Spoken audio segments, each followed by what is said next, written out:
Going all the way up, coming down, going in, coming out. Yep, okay, that's good. Yeah.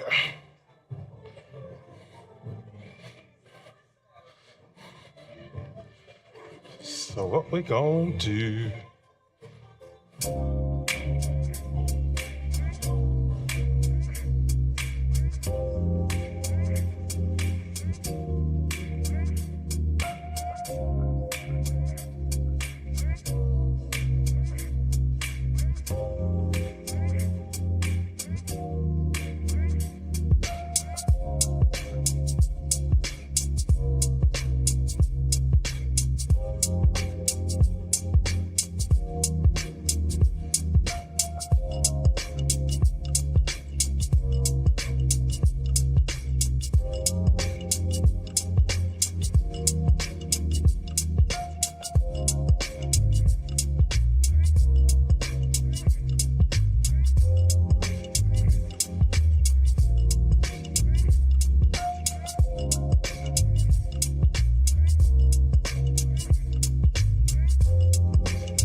In your precious name we pray. Amen. All right, this week we are still in Jeremiah. So last week we started out, we were in the second chapter of Jeremiah. We went down from verse 1 all the way down to about verse 19. So we're picking up the second of that on this week. Picking up the second half of Jeremiah. Okay. We're still coming out of the NIV version. And so as we're looking at this, one of the things we're coming to understand is God is in this second half of this chapter of Jeremiah. God is at the point where he's rebuking Israel now for their persistent unfaithfulness and their rebellion. right? Y'all know Israel tended to be a real rebellious people, right? You know, sometimes we would say they got a little too big for their britches, right?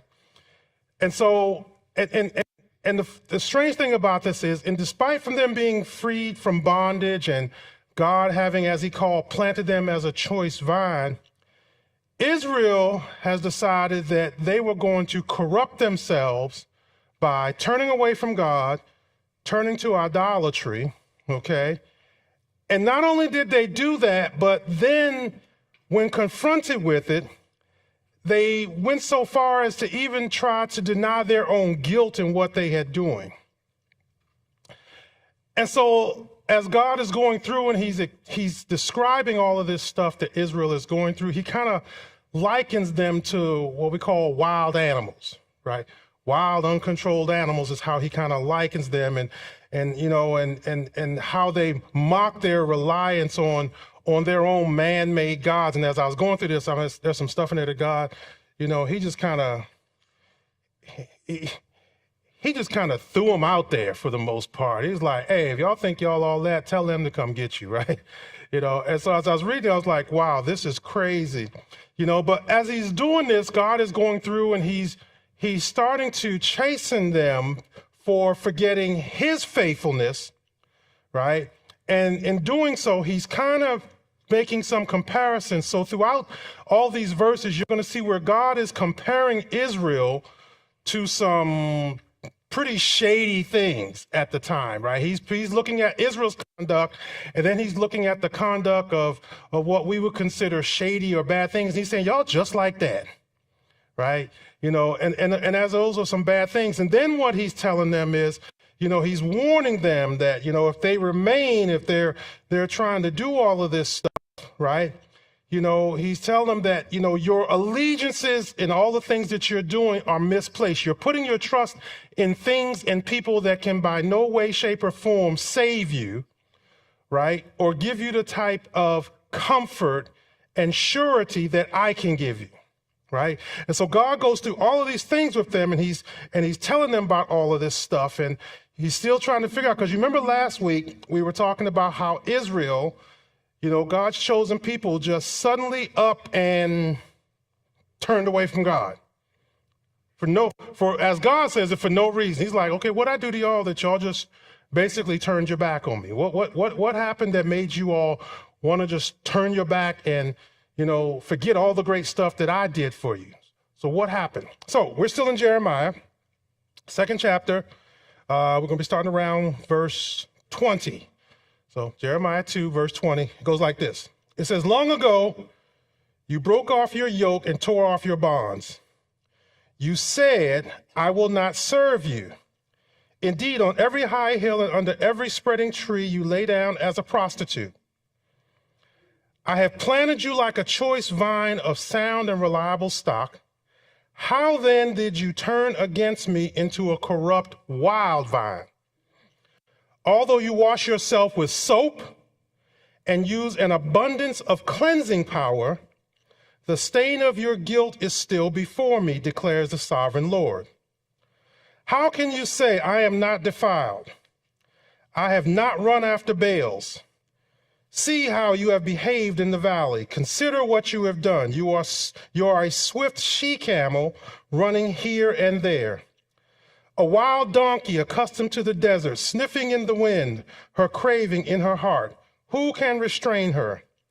Any males that pursue her need not tire themselves. At mating time, they will find her. Right? So where are we at? So at this point, God is really accusing Israel of breaking free from him and worshiping other gods. Right? And how he starts, it says, as long ago you broke off your yoke and you tore off your bonds. What God's referring to, he's referring to the time that when they were in Egypt, he says, I freed you from all of that bondage. I got you out of all of that stuff that you had been to me for 400 years, right? I freed you from your yokes. I freed you from your bondage, right? I did all of those things, right? But then what he says is, he says, you said, I will not serve you. Indeed, on every high hill and under every spreading tree, you lay down as a prostitute, right? So God said, after I did all this stuff for you, you just turned on me, right? What did I do that you turned on me? And so what he tells him is, he says, you have turned into a corrupt vine, right? So think about this, right? How do I put this? Let me think. Think about it. Anybody got pets? Right, got some pets on, you got a pet owner, right? Nice pet, right? Right, you take good care of it, right? Right, give it the good food, right? Make sure it's got a nice warm place to sleep, right? You love your pet, right? Go look out for it. One day you come in the house and it snaps at you. And you're trying to figure out, what I do? I've been taking care of you all this time. How you gonna turn on me? Right? And so a lot of times, even as parents, right, we have children, right? We raise them to be good children. We love them, we take care of them. We do the very best that we can for them. And for some reason one day they turn on us. Right? Not only did they turn on us, but they turned on us for something else. Right? You done turned on me for your friends. Right? So basically you looking at me and says, I ain't gotta listen to you. I'm going out here and listen to my boys. I'm going out here and listen to my girls. Right? And so what God is telling them here, he says, I planted you like a choice vine of sound, reliable stock. How then did you turn against me into a corrupt vine? God says, I planted you as the best. It's like a farmer that's planting grapes. He's planting the best grapes, the best grapevines, right? Because he's going to have the best wine. And all of a sudden he comes back and he's looked, and what's growing up don't look like what he planted. He said, I planted some good stuff, but I don't know what that stuff is, right? And this is what it says. It says, although you wash yourself with soap and use an abundance of cleansing power, the stain of your guilt is still before me, declares the sovereign Lord. How can you say, I am not defiled, I have not run after Baal? See how you have behaved in the valley. Consider what you are done. You are a swift she-camel running here and there, right? So look, I always try to give y'all a little comparison, right? And so this is what it says. This is what it says. So, and as I was reading from another version, it says, how dare you tell me I'm not stained by sin, right? So Israel's telling God, no, we ain't, that wasn't us. I don't know what you're talking about. That wasn't us, right? He says, I've never chased after the Baal gods. And then God comes back, he says, well, look at the tracks that you've left behind in the valley.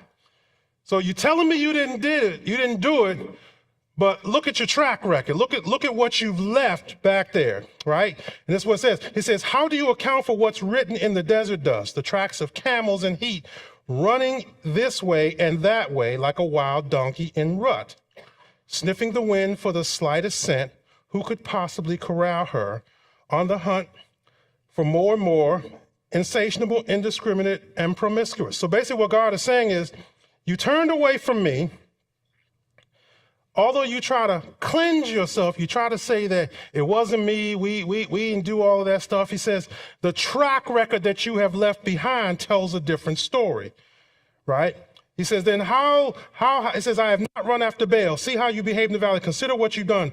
You are a swift she-camel. So basically, and now what he's doing is, he's comparing them to a camel in heat. Or as we say, a dog in heat. Right, y'all, that make better sense, right? Y'all understand a dog in heat, right? What does a dog in heat do? It's sniffing after every little thing it can find, right? And that's what he's comparing Israel to. He says, y'all acting like a dog in heat, right? Y'all going out sniffing after every little thing you can find. If it sound good, hey, let's do this. Hey, we was worshiping money yesterday. Let's do the money today. Let's do the car today. right? Let's worship this today. Hey, we was doing that yesterday. Let's add this to the bunch. And so God's saying, you just like you run around like a little dog in heat. It says, like a wild donkey accustomed to the desert, sniffing in the wind in her craving, in her heat. Then it says, who can restrain her? Now, this is where it got crazy, right? When you got this little part, right? He says, any males that pursued her need not tire themselves.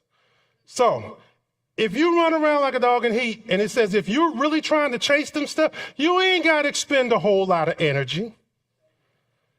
Just stand still. It'll be back around real soon. Right?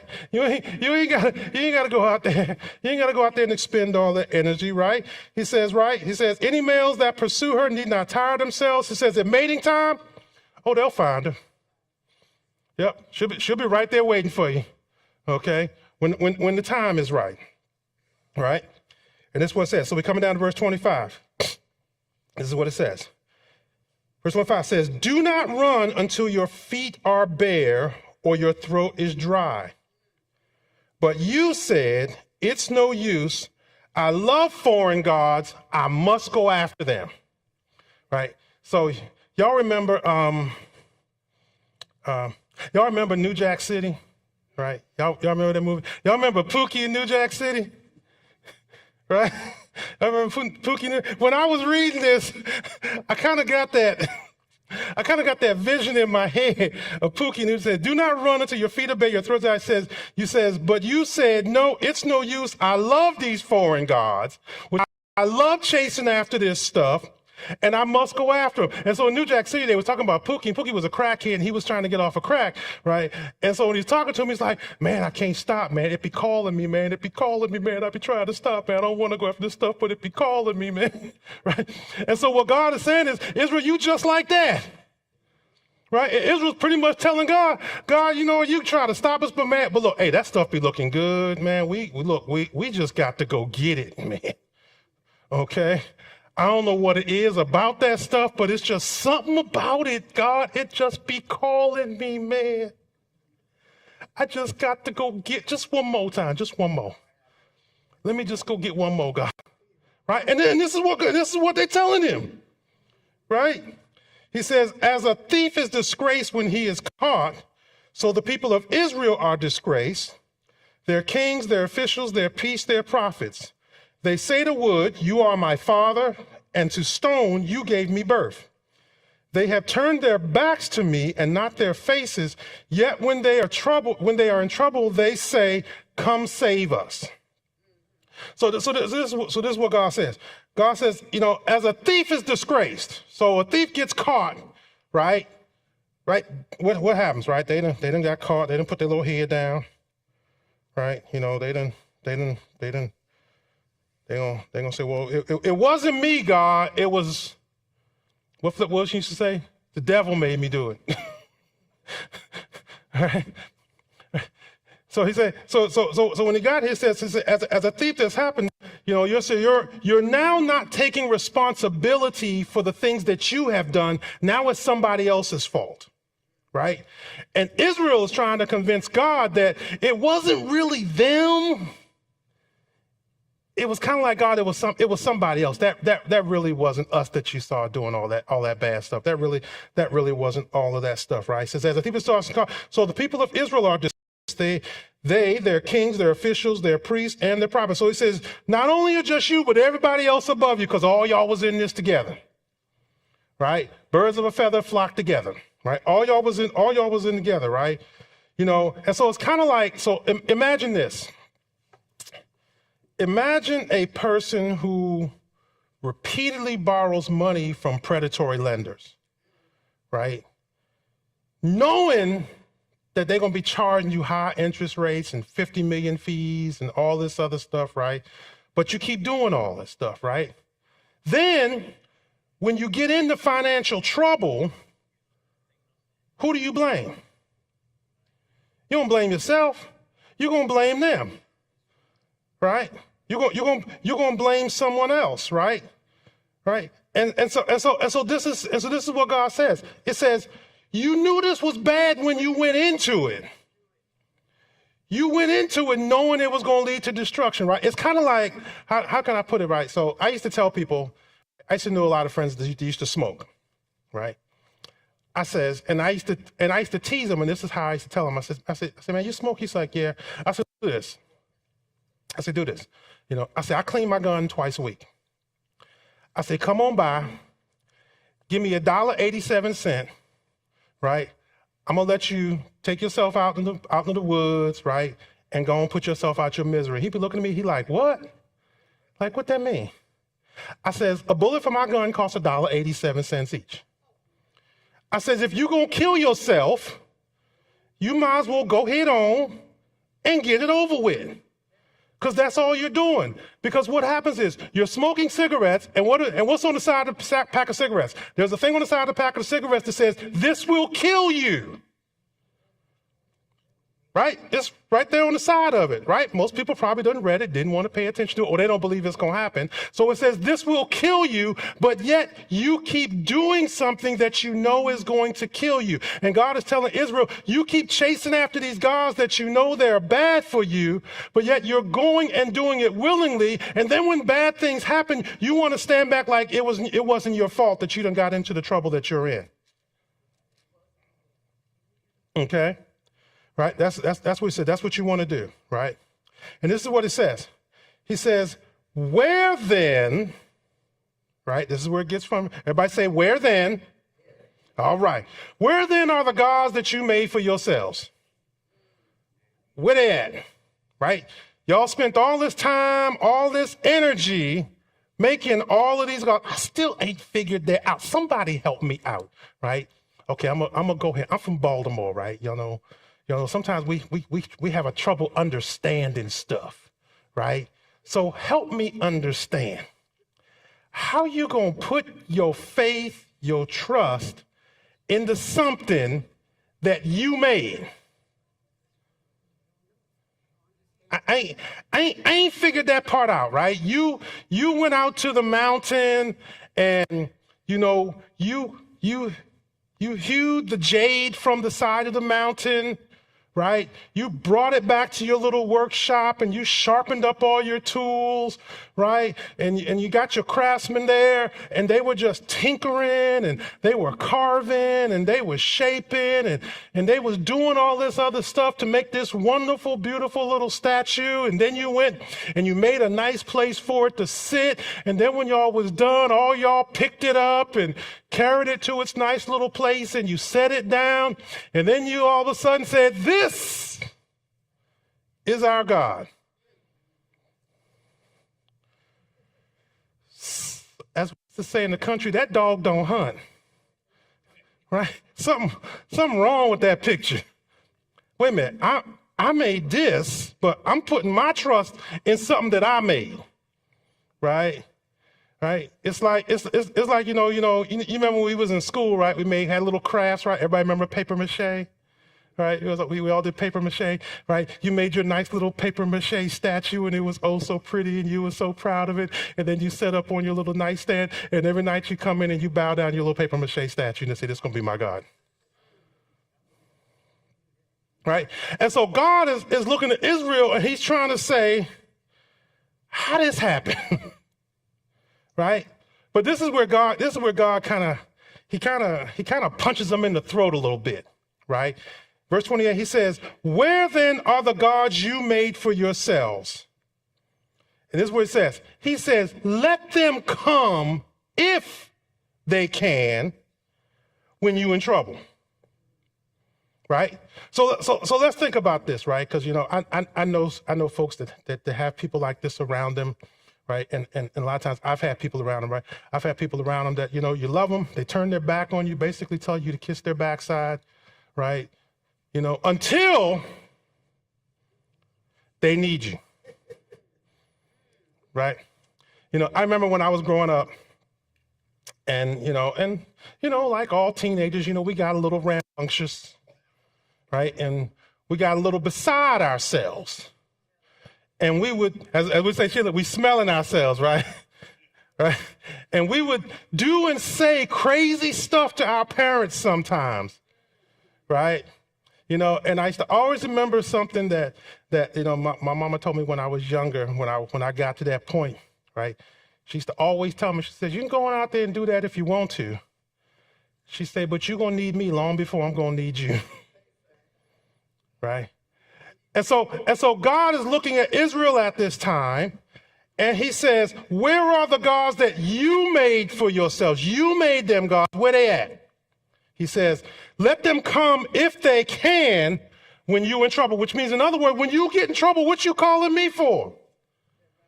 You told me you didn't need me. You told me I wasn't your God. You turned your back on me. You ghosted me. You ran away from me. You didn't want to follow me. You wanted to set your little God up on a pedestal and throw parties to him and offer all of this other great stuff to him. But yet when you get in trouble, you ain't calling them, right? Who you calling? That's what it says, right? It is what it says. He says in verse 27, he says, they say to wood, you are my father, and to stone, you gave me birth, right? So now you're giving something else credit for something that I did, right? He says they've turned their backs on me and not their faces when they are in trouble. Yet when they're in trouble, they say, come save us, right? So God says, you've now put this other God in my place, right?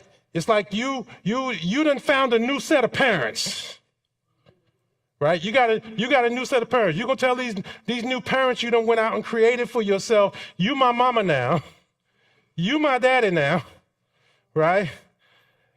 Right? And now when you get in trouble, who you running to? You not running to them because they can't help you. You running back to your original parents going, mama, can you help me? They about to put me out. Right? Now, we can be petty sometimes, right? Right? We can be petty, right? When I was looking at this, I was like, God was getting a little petty when he got to this point. It's like, okay, so you ran out there, you told them they're your parents now, right? You done gave them all this credit, but when they get in trouble, you coming back to me. So now I'm gonna get a little petty, right? Well, why don't you call them? Right? Call them if you can. See if they're going to come save you. Why ain't you calling them to come pay your electric bill? Why ain't you calling them to come pay your light bill? Why ain't you calling them? Why ain't you calling them when the doctor done told you that you got cancer? What you calling me for? You've been running after them all this time. What you coming to see me for now? Right? Right? And this is what God says. So he got a little petty at this point, right? And so a lot of times in life, sometimes we used to always use the term, we sometimes think the grass is greener on the other side, right? And so we see things and we allow things to entice us, and we allow things to make us think that we're missing out on something, as if like, you're holding something from us that we really must have, right? So if you think about it, so when the enemy was talking to Adam and Eve in the garden, really, what did he do? What mind trick did he play? He played the mind trick on them of trying to convince them that God was trying to hold something back from them, right? He played on our senses, right? He's like, yeah, that's your God, but man, he ain't really telling y'all the truth, man. He trying to keep y'all in bondage, man. Trying to keep y'all under his thumb, man. Man trying to hold y'all down, right? But if you listen to me, right, and you go head on and you're going to get some of this tree, right, you're going to see everything that he see. You're going to be just like he is, right? And so what is he doing? He's playing on those senses. And so where did Israel find themselves? They found themselves in 400 years of bondage. That God that they had been praying to for 400 years is like, oh, you knew him for 400 years. Oh, you knew him well. You called him well for 400 years. Faithfully you called him. Lord, come save us. Come send somebody that's going to save us. Come send somebody that's going to get us out of all of this stuff. He finally sends to deliver you out of all of that stuff. Not only does he deliver you out of all that stuff, he takes you out of that land He takes you across water on dry land that you all get to see. So you're seeing him do all of this. You're seeing him protect you from the enemy that was now trying to pursue you and trying to kill you. You see him walk you through the wilderness for all of this time. And while you're in the wilderness, right, you didn't starve to death. You didn't die from thirst. So he fed you. He covered you. He kept you. He protected you from your enemies. Now he brings you into this wonderful new place to live, this land of milk and honey, and he gives you this land that you didn't have. You ain't have to fill out no application for it. You ain't have to get a credit report for it. You ain't have to do none of this stuff for it. He takes you and he puts you in and says, here, this is yours. He does all of this stuff. And after he does all of this stuff, you turn your back on him and says, man, look, hey, look, thanks, but no thanks. It was cool, but, the God of Rapha, he going to do all this other stuff for us. Right? And so now you go off and you start worshiping and serving all of these idols and all of these false gods and all this stuff that you done made and all this stuff that you done put up and all of this stuff that you're now dragging around, and you're doing all this stuff and you're putting your faith and your time and your energy and your money and all of this stuff, right? But yet, when something goes wrong, who do you call? Help me, God. God said, woman, you wasn't saying help me, God, when you was throwing parties to your God. God said, you wasn't saying help me, God, when you was giving them all of these lavish gifts and you're claiming all of this great stuff. Where was that? You basically turned your back on me, right, until you find yourself in trouble. And as we look at Christians, a lot of times we tend to treat God like an ATM machine, right? He's an ATM machine. He's the rescuer when we need him, but when we don't need him, we just stick him in the closet. Hey, I don't need you right now, man. Go on about your business. Okay, I'm good. I got this, right? I got this. Okay, you got this. God says, okay, you got it. Okay, now call the God that you made and tell them come get you out of it. Because that's what happens. We find ourselves at this point where we're doing and we're saving these things, and God says, when you do this, right? This is what happens. Verse 28 says, when then are the gods you made for yourselves, let them, if they can, save you when you're in trouble. For you, Judah, have as many gods as you have towns. You got as many gods as you have towns.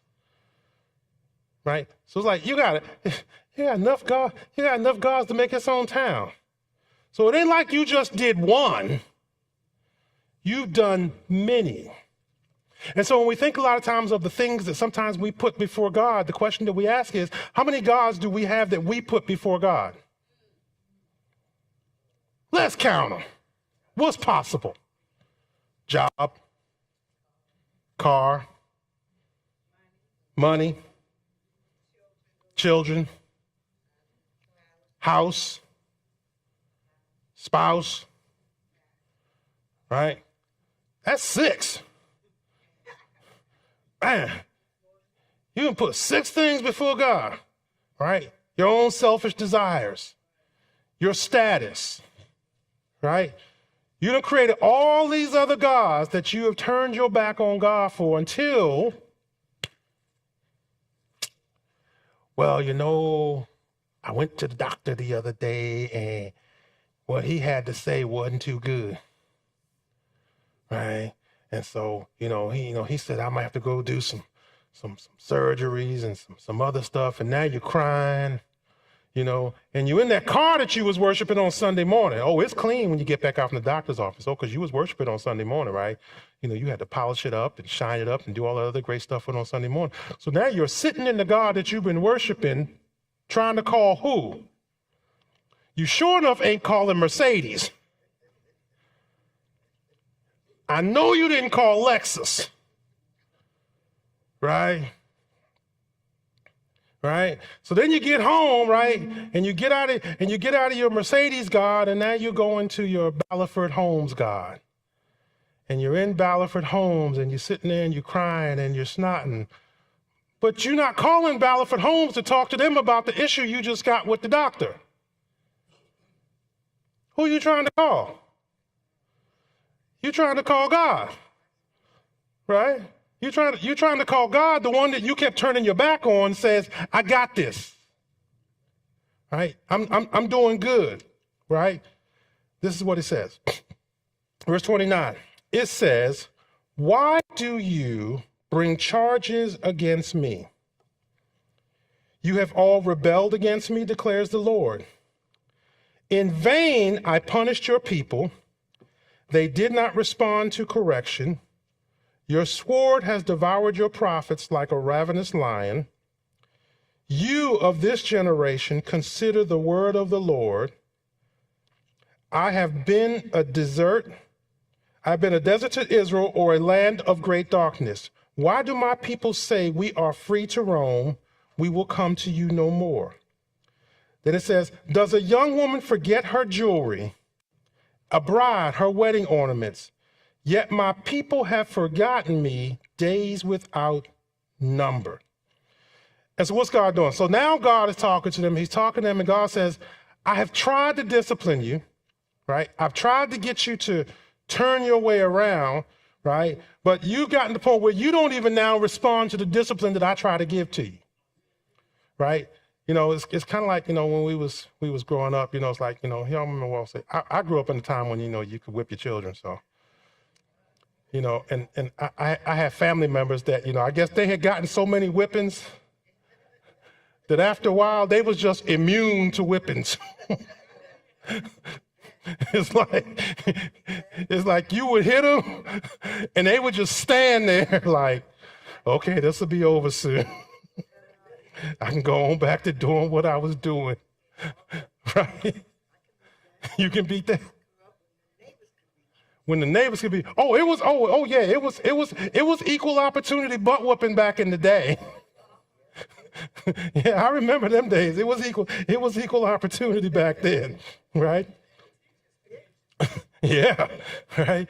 And so what he does is now he goes back and he's likening their rejection to a bride forgetting her wedding day jewelry. So to a bride, is that something that's important? It is. Okay.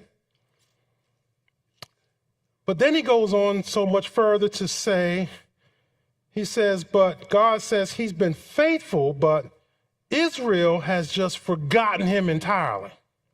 Right? So now God comes back to them and he's saying, okay, so you done rebelled against me. I've tried to correct you. I guess that ain't working no more. So now you've gotten to the point where you just tried to forget me altogether. Right? It's kind of like, you know, you had something that was really precious to you, right? You had some piece of jewelry, something that was really, really precious to you. And then one day you just forgot about how precious it really was to you. It's kind of like that child that you know, they're just consistently disobedient to their parents, despite all the many times that parent has tried to correct them, right?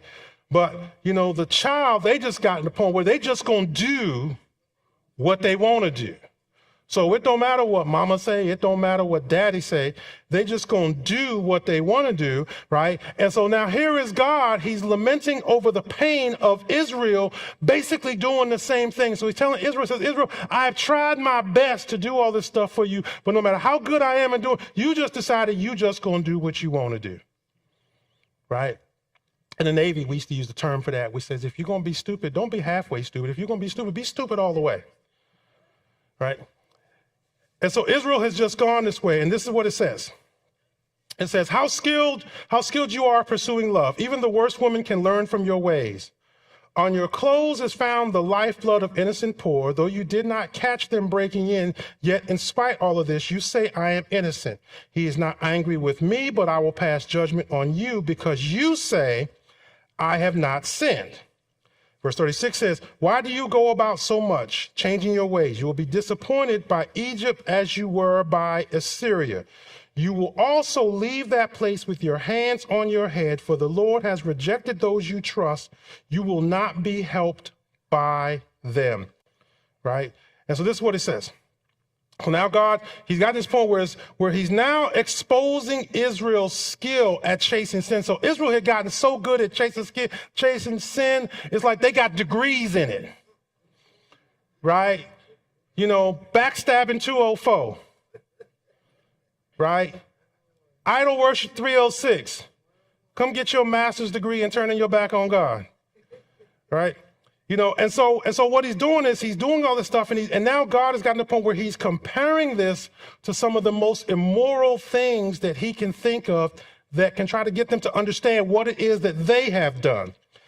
And so what happens is he's saying, in spite of all of this, he says, Israel, you got blood on your hands because while you were doing this, you didn't hesitate to stab other people in the back. You didn't hesitate to cut your brother, to cut your sister, to cut people down, to do all of these things. And yet, in spite of all of this stuff, and as God said in the earlier voices, you got a track record of showing all of this stuff that you did. You're still trying to stand up and say, it wasn't me.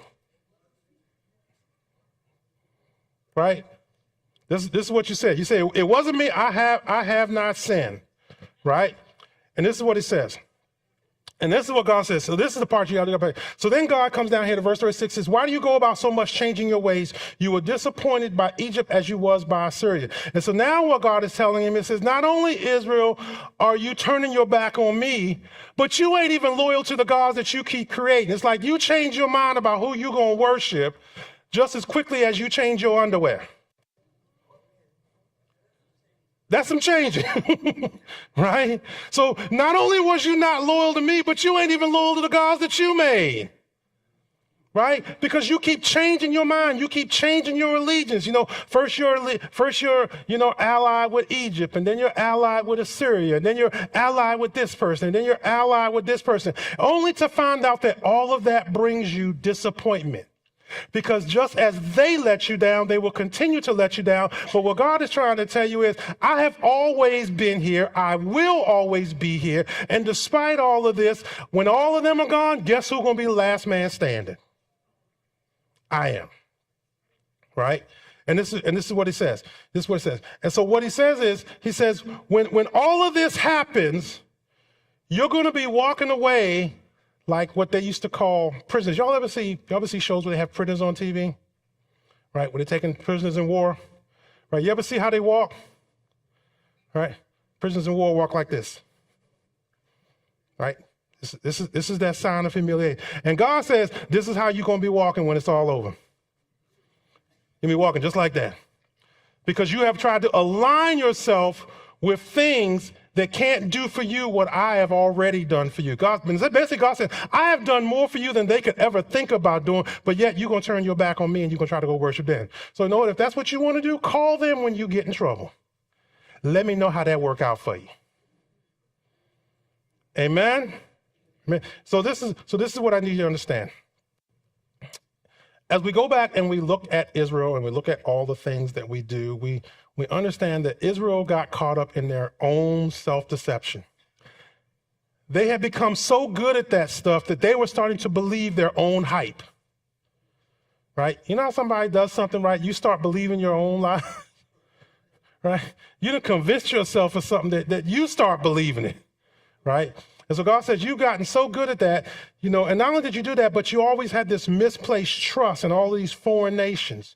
And so what God is doing now, he's trying to call them to recognize their sin, return to him, because he's standing there with open arms to welcome that back in. Do we as Christians get sidetracked? Yes. Do we wander off? Yes. Right? At some point in their life, have we turned our back on God? Probably so. Right? But God says, remember, when it comes to the end, I'm still going to be the last man standing. So you need to be able to come back to me, right?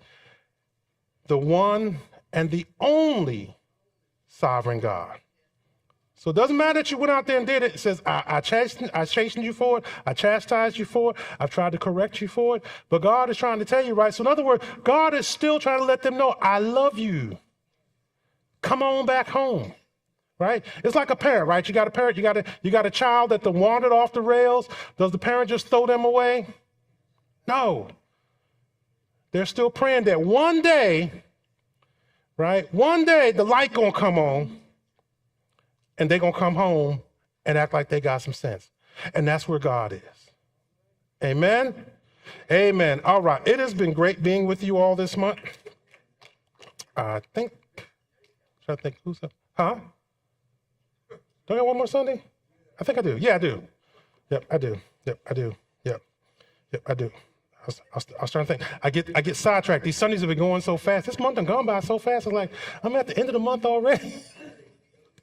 I'm at the end of the month already. Next Sunday, we will be in, because I have my lessons already set up for me. Come here.